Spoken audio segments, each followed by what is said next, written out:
Alors, je voulais tout d'abord remercier le Rav Zini pour cette belle invitation.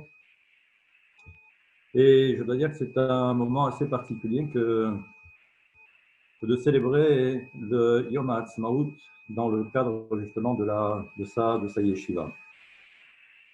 Personnellement, j'ai une petite anecdote à raconter. Je suis né à Marseille, j'ai grandi à Marseille dans une petite synagogue qui s'appelle la synagogue Yavne. Et à l'époque, à sa tête, il y avait le rabbin Yosef. Excusez-moi, Rav, de vous couper. Excusez-moi, votre téléphone, il doit être à côté sûrement ou quelque chose, ça fait un bruit.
Si ce n'est que déjà à l'époque, on avait du mal à comprendre, et surtout lorsqu'on a 5 ou 6 ans, voire 7 ans, ou voire 8 ans, de comprendre que on a du mal à comprendre que certaines personnes ne souhaitent pas célébrer le Yom HaAtzmaut.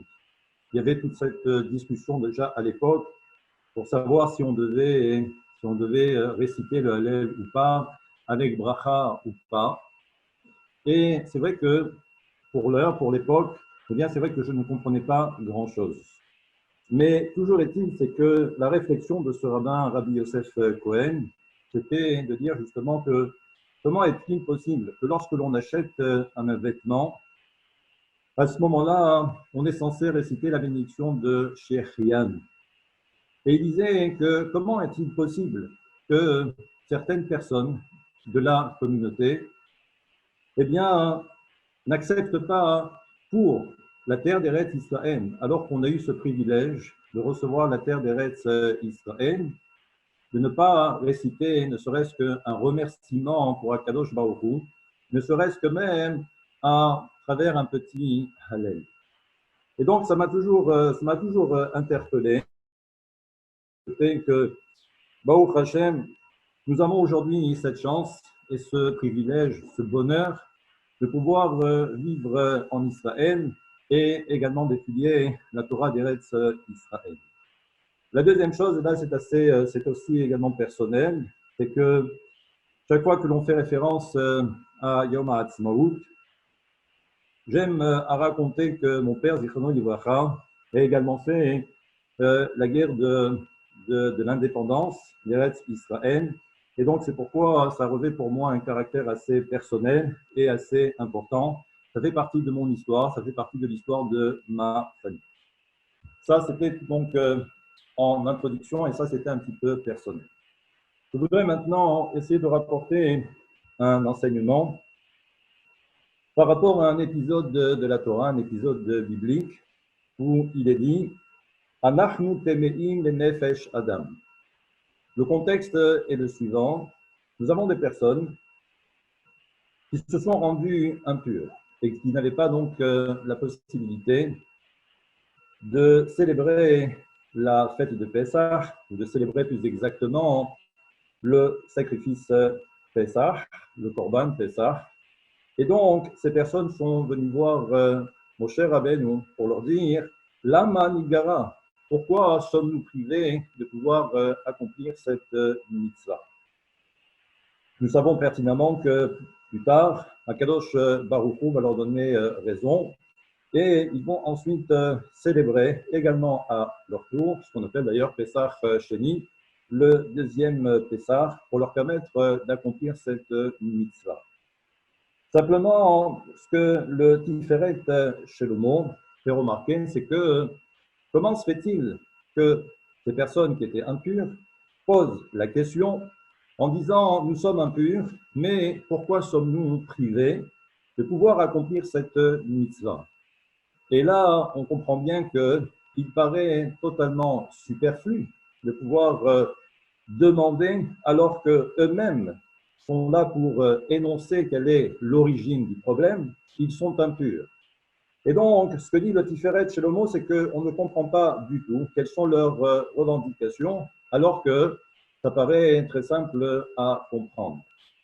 Je vais essayer de mettre en évidence le Tiferet Shlomo par rapport à cet épisode. C'est de dire qu'en fin de compte, bien évidemment, ils étaient au courant de la situation. Simplement, ils ont essayé de mettre en évidence, et de façon assez symbolique, c'est justement leur désir ardent de pouvoir accomplir justement cette mitzvah, le Korban Pesach. Et là, nous voyons contre toute attente que Akadosh Baruch Hu leur a donné raison. Comme s'il a suffi à ces gens-là de demander pour que leur demande soit exaucée par Akadosh Baruch Hu. Ça paraît quand même assez extraordinaire, comme si on avait inventé le Korban Pesach Sheni parce que justement ils ont demandé. Donc le premier élément que l'on doit essayer de mettre en exergue, c'est le fait justement de demander. Il faut que ce soit une demande sincère, authentique et profonde. D'ailleurs, ce que fait remarquer le Chidushé Harim, c'est qu'il va essayer de mettre ensuite, ou d'établir un lien plus exactement entre la construction ou la reconstruction du Beth Amikdash et également par rapport à cet épisode biblique.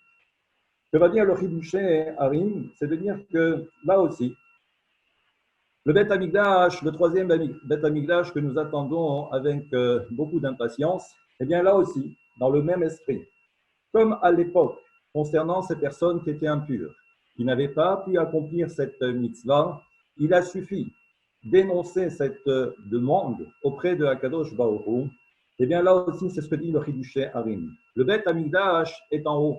Il suffit simplement de le faire descendre, mais à condition que notre demande soit totalement sincère. Toujours dans le même esprit, le Sfat Emet va rapporter maintenant un autre enseignement, et vous allez voir qu'il y a un lien. Le Sfat Emet fait référence maintenant à l'histoire des explorateurs. Nous savons que le peuple d'Israël a demandé d'envoyer des explorateurs pour voir de quoi était constituée cette terre que Akadosh Baruch Hu nous a donnée en cadeau. Le Sfat Emet, dans son commentaire dans la paracha de Shelach Lecha, nous fait remarquer que, en fin de compte, les explorateurs avaient totalement raison. Raison de quoi? C'est qu'ils avaient pris conscience que le temps imparti pour que le peuple d'Israël puisse arriver sur cette terre n'était pas encore arrivé. Et donc, c'est pour cette raison que, justement, les explorateurs n'ont pas menti au peuple d'Israël, parce que le temps n'était pas encore arrivé. Et comme comme il est dit dans Kohelet, les kol hafetz tachat ha-shamayim. Ça veut dire qu'il y a un temps pour chaque chose sous le ciel. C'est ce que dit Kohelet. Et ça veut dire que, apparemment, on comprend bien que les explorateurs avaient totalement raison. Le moment n'était pas encore arrivé pour que le peuple d'Israël puisse entrer sur sa terre.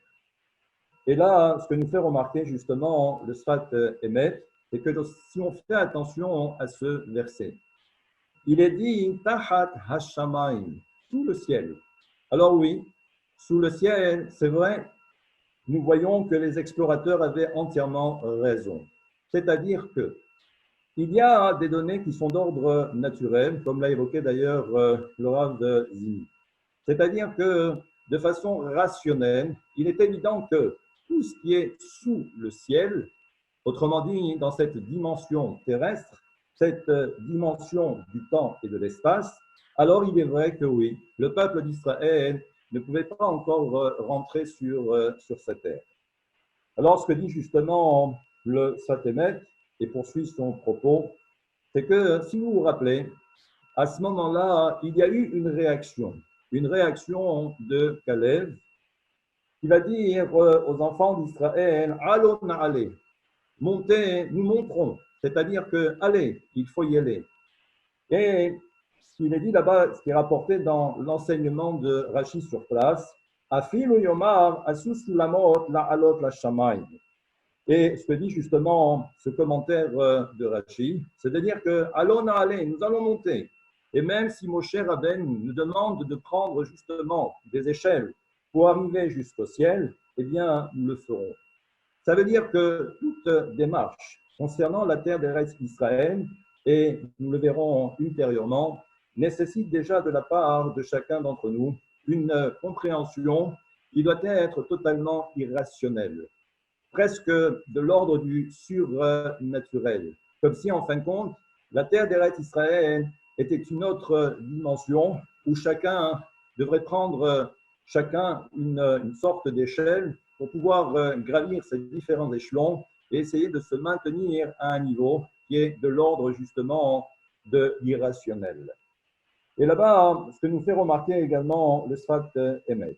Nous avons d'autres exemples de la même acabit. Rappelez-vous, au moment de la Yetziat Mitzrayim, et déjà bien avant la Yetziat Mitzrayim, il y a certaines personnes qui ont refusé de sortir d'Égypte. Et c'est pourquoi, malheureusement, comme le dit le Midrash, ce sont des personnes qui sont décédées pendant la 9e plaie, Makat Shosher. Et là-bas, force est de constater que ce que nous voyons au moment de la Yetziat Mitzrayim, et c'est assez surprenant, c'est que même bien après la Yetziat Mitzrayim, avec son cortège de miracles, nous voyons que dans la Haggadah, concernant le fameux rachat, le fameux mécréant, où on va lui répondre « Ilo Yasham lo Nig'al », que si en fin de compte il était là-bas, eh bien il ne serait jamais sorti d'Égypte. Ça veut dire en fin de compte que si l'on regarde sur le plan rationnel, nous savons pertinemment qu'il est très difficile de pouvoir atteindre cette dimension, qui est la dimension d'Eretz Israël. Ce que va essayer de mettre donc en évidence nos Chachamim, c'est que le simple fait de l'exprimer, de demander à ce que cette Géoula puisse se dévoiler, le simple fait de l'exprimer, eh bien cela peut changer totalement la donne. Et nous voyons également qu'au niveau des individus, c'est toujours le même principe.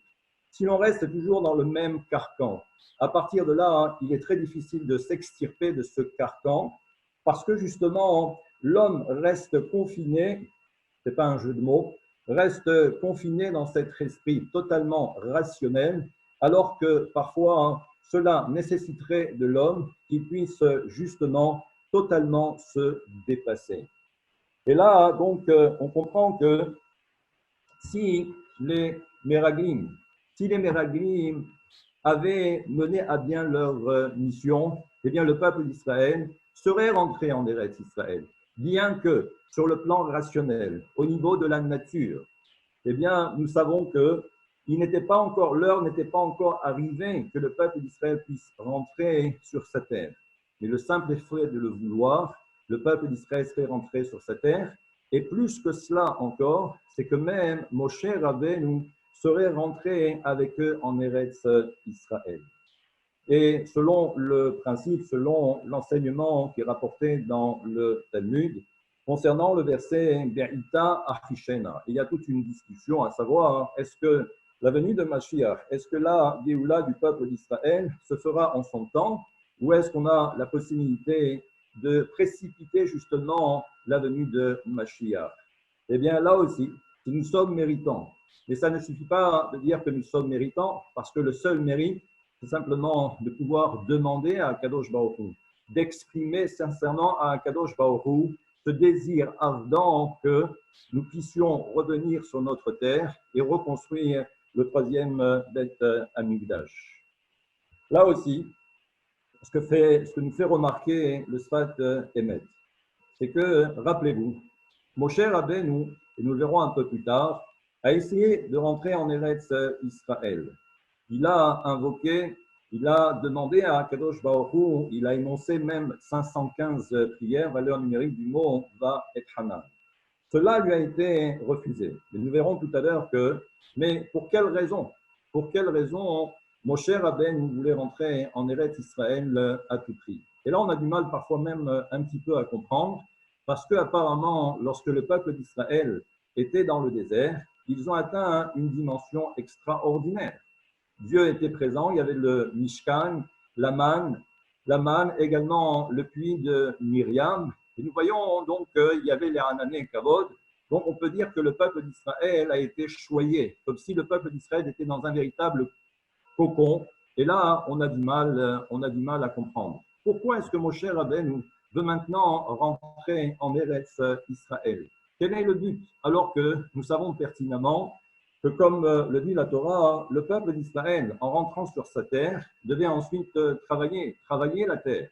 Comme si maintenant le peuple d'Israël devait à nouveau travailler normalement pour s'alimenter, pour se sustenter et pour permettre également à leurs enfants, à leurs familles de travailler pour que les enfants ne manquent de rien. Et donc, on ne comprend pas pourquoi Moshe Rabbeinu a véritablement besoin de rentrer en Eretz Israël.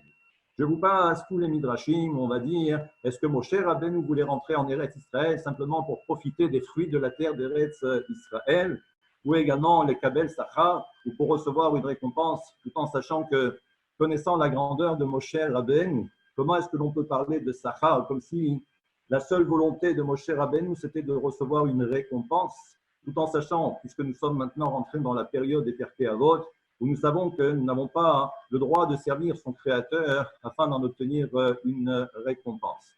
Donc là aussi, ça nous paraît assez surprenant pour comprendre quelles étaient véritablement les motivations de Moshe Rabbeinu. Eh bien, ce que nous allons découvrir maintenant, grâce également au Sfat Emet, c'est que vous pourrez remarquer que Moshe Rabbeinu va livrer un dernier combat contre le Melech Heshbon. Melech Heshbon se trouve de l'autre côté du Jourdain. On traverse le Jourdain, on rentre directement en Israël. Et donc, pourquoi est-ce que la Torah va maintenant nous raconter l'histoire de ce Melech Heshbon, le roi de Heshbon? Là aussi, de façon assez symbolique, ce que va faire maintenant le Sfat Emet, c'est de montrer que avant de rentrer en Israël, il faut combattre justement cette notion de Heshbon. Heshbon, en hébreu, c'est faire des comptes. Comme si, en fin de compte, eh bien, ce qu'on attend du peuple d'Israël ou de chacun d'entre nous, c'est de faire cette guerre contre tout ce qui serait d'ordre naturel. Parce qu'encore une fois, la Torah est une dimension extraordinaire. À partir de là, on comprend que pour pouvoir rentrer en Israël, il faut d'abord organiser une certaine forme de guerre, une guerre rationnelle, pour permettre ensuite de rentrer en Israël. Là aussi, toujours par rapport à la terre d'Eretz Israël, il est rapporté dans le Talmud, dans le traité de Gittin. Et là-bas, on nous dit que, chose assez extraordinaire, c'est que lorsque il y avait les fêtes de pèlerinage, les enfants d'Israël donc montaient à Jérusalem. Jusque-là, rien d'extraordinaire. Simplement, ce qui est à constater, c'est que la capacité d'accueil de Jérusalem pour accueillir tout le peuple d'Israël, au niveau de la mesure, eh bien, il était impossible de recevoir tous les enfants d'Israël à Jérusalem. Et pourtant, force est de constater que le miracle intervient et que tout le monde avait la possibilité non seulement de monter à Jérusalem et de s'installer confortablement à Jérusalem. Et de là, la Gemara raconte qu'une fois, il y avait ce qu'on appelle un tzadouki, un sadducéen, et on verra qu'il y en avait encore un autre un peu plus tard. Il va poser la question à Rabbi Hanina. Il lui dit, mais c'est impossible.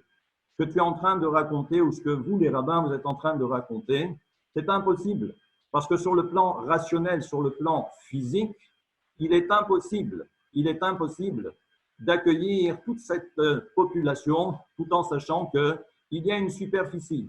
À partir de là, on ne peut pas accueillir tout le monde. Que va répondre Rabbi Hanina et il va donner l'exemple du ce qu'on appelle le tzvi. Le tzvi en hébreu, c'est la gazelle. Et nous savons qu'il est rapporté dans le prophète Jérémie, qui compare justement la terre d'Eretz Israël à cette gazelle. Pour quelle raison? Là aussi, c'est assez surprenant. Mais ce que va dire Rabbi Hanina, et c'est très simple, c'est que si l'on retire la peau de cet animal, et si ensuite on essaye de faire re-rentrer cette peau à l'intérieur de cet animal, on s'apercevra que la peau en elle-même est trop petite pour accueillir justement tout le gouffre, tout le corps de cet animal. C'est ça toute la particularité d'Eretz Israël.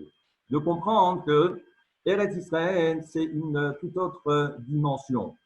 Apparemment, il faut regarder la terre d'Israël, non pas avec, j'allais dire, les yeux d'un humain, comme si en fin de compte, la seule réalité était la réalité de nos sens. C'est-à-dire qu'on perçoit la réalité à travers nos sens, à travers les yeux, à travers ce qu'on entend, ce qu'on voit. Mais en fin de compte, la terre d'Eretz Israël, c'est une toute autre dimension. Comme si en fin de compte, c'était le monde de l'intelligible, quelque chose qui dépasse notre entendement. Et là aussi, il y a cette autre histoire qui est rapportée dans le traité de Ketuvot concernant Rabbi Zira. Et là-bas, on nous dit que Rabbi Zira, qui a étudié chez Rav Yehuda, donc qui a vécu d'abord dans un premier temps et qui a étudié à Bavel. Mais l'histoire raconte que Rabbi Zira a toujours ce désir de quitter Bavel pour aller ensuite s'installer en Israël. D'ailleurs, c'est ce qu'il fera plus tard, et il ira s'installer du côté de la yeshiva de Tveria, là où il y avait à l'époque Rabbi Yochanan. Et là aussi, ce que raconte le Talmud, et ça paraît assez surprenant, c'est qu'à un moment donné, pour son voyage, eh bien, il devait traverser un fleuve. Jusque-là, rien d'extraordinaire, si ce n'est que eh bien, il n'y avait pas de pont. Il n'y avait pas de pont pour traverser.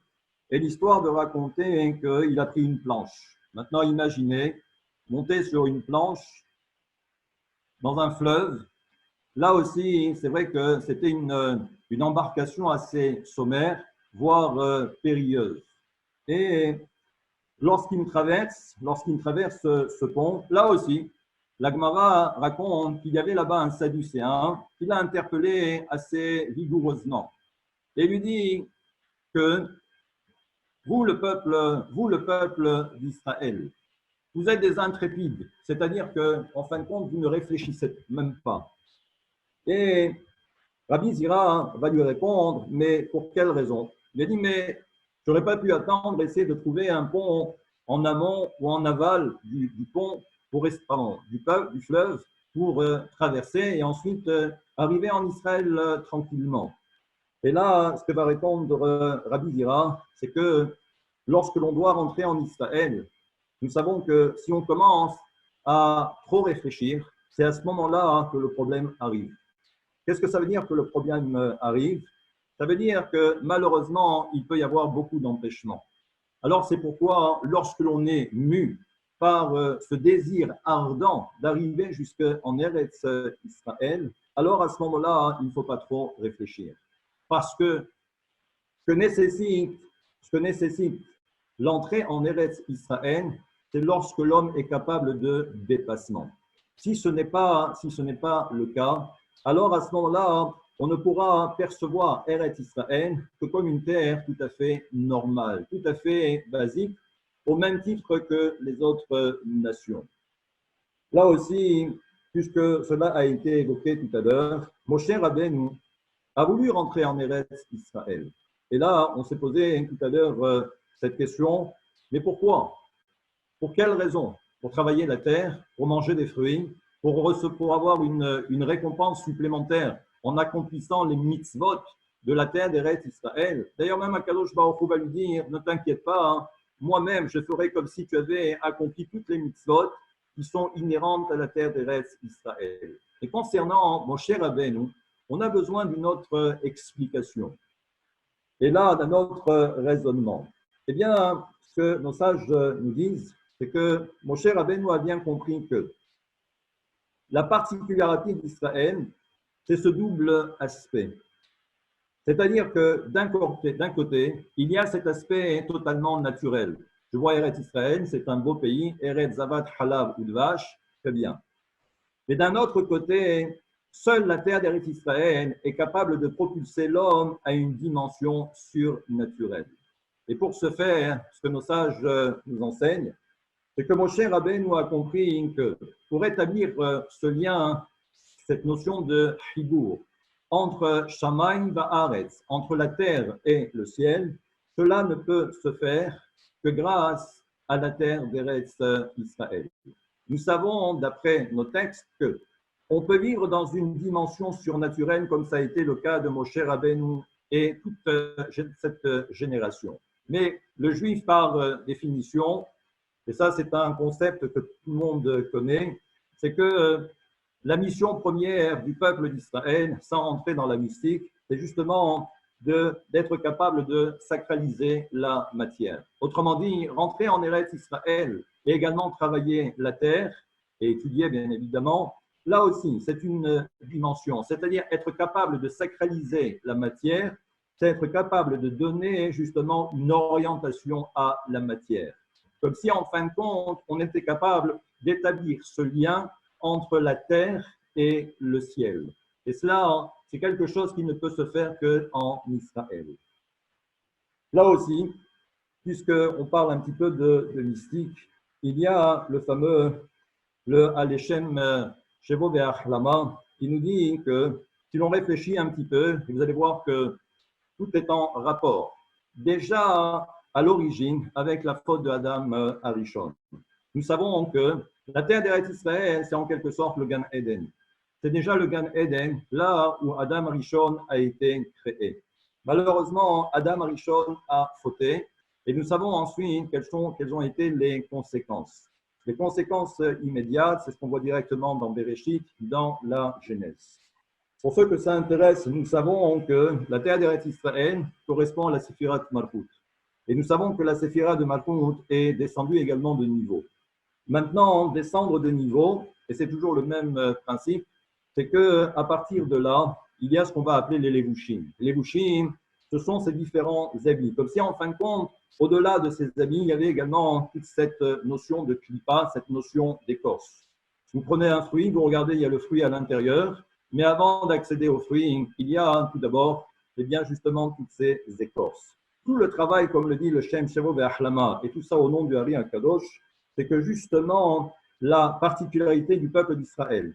Quand on arrive en Israël, on a l'impression que c'est une terre tout à fait normale.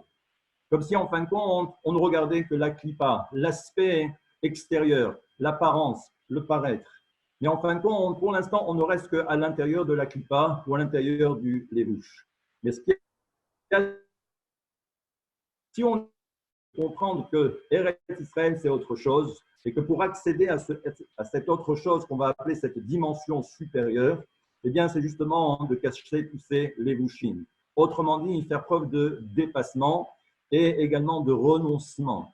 À partir de là, on casse chaque fois cette clipa pour nous permettre ensuite de voir ou d'entrevoir la grandeur d'Eretz Israël. À partir de là, on peut comprendre que maintenant, ce que Moshe Rabbeinu voulait accomplir, c'était justement d'établir ce lien, mais un lien qui soit éternel entre Eretz et Shamaim. D'ailleurs, c'est pourquoi le Midrash, et de façon tout à fait symbolique, dira que si Moshe Rabbeinu était rentré en Israël, il est sûr et certain que le Beth Amikdash n'aurait jamais été détruit. Pour terminer, il y a justement ça corrobore cet enseignement du fils du Rav Kook, même très très jeune, c'est quand j'étais à l'époque à Kfar Maimon. J'ai fait également Kfar Maimon. Et là-bas, justement, on avait rapporté cet enseignement, je crois même que c'était dans le cadre de Yom HaAtzmaut, où cet enseignement portait sur le côté la Maharavi. Pourquoi cet endroit est aussi, je veux dire, stratégique sur le plan spirituel? Justement parce que c'est cet endroit qui permet le lien, c'est l'endroit, c'est l'entrée entre Eretz et Shamaim. Toutes les brachot descendent et passent justement par cet endroit qu'on appelle le Kotel Amaravi. Si Moshe Rabbeinu était rentré, eh bien le Beth Amikdash serait encore là et il y aurait toujours eu ce lien entre le ciel et Eretz. On n'aurait fait aucune différence et on n'aurait pas vu certainement les choses aussi de façon matérielle, mais on aurait regardé l'essence de chaque chose. Et ça, c'est ce que Akadosh Baruch Hu attend de nous lorsque on essaye de voir qu'est-ce que Eretz Israël. Pour terminer, eh bien, puisque le premier à avoir entrepris ce long voyage, ça a été Avraham Avinu. Nous avons chacun notre propre Lech Lecha. Question très simple, pourquoi est-ce que Akadosh Baruch Hu ne lui a pas dit que il s'agissait de la terre d'Eretz Israël? Et Akadosh Baruch Hu lui dit, Asher Areka, je te montrerai un peu plus tard, ne t'inquiète pas. Et les Chachamim, certains Chachamim de dire que justement, Eretz Israël, c'est une dimension que l'on ne peut expérimenter que soi-même. Ça ne sert à rien de raconter, si Akadosh Baruch Hu avait dit à Abraham, je vais te dire voilà comment est la terre. Akadosh Baruch Hu a dit non, je préfère que toi-même, par tes propres moyens, tu arrives en Eretz Israël et que tu t'aperçois de la grandeur d'Eretz Israël. À partir de là, eh bien, on comprend qu'il y a une toute autre dimension. Il suffit simplement d'ouvrir les bons yeux, comme a dit tout à l'heure le Rav Zini. Et à partir de là, on s'aperçoit que la terre d'Eretz Israël, c'est une toute autre mélodie, c'est une toute autre dimension. Alors, pour chacun, son propre Lech Lecha. Et pour nous qui sommes encore en diaspora, nous espérons ardemment, comme je l'ai dit tout à l'heure, un désir ardent, un engouement particulier pour la terre d'Eretz Israël, et que Akadosh Baruch Hu nous permette à nous aussi eh bien, d'arriver très rapidement en Eretz Israël. Je remercie encore une fois le Rav Zini pour tout le travail qu'il accomplit et plus particulièrement, je voulais le remercier de vive voix par rapport à tout ce qu'il a pu enseigner à nos jeunes et mon fils Nathan. Voilà, et je vous souhaite Chag Sameach pour ce bel Yom HaAtzmaut. Et 72, vous savez très bien que 72, c'est un chiffre un petit peu particulier. C'est le plus haut niveau du tétragramme, écrit avec ce qu'on appelle la B Yudin. Mais le temps imparti est fini. Merci beaucoup et de très bonnes fêtes.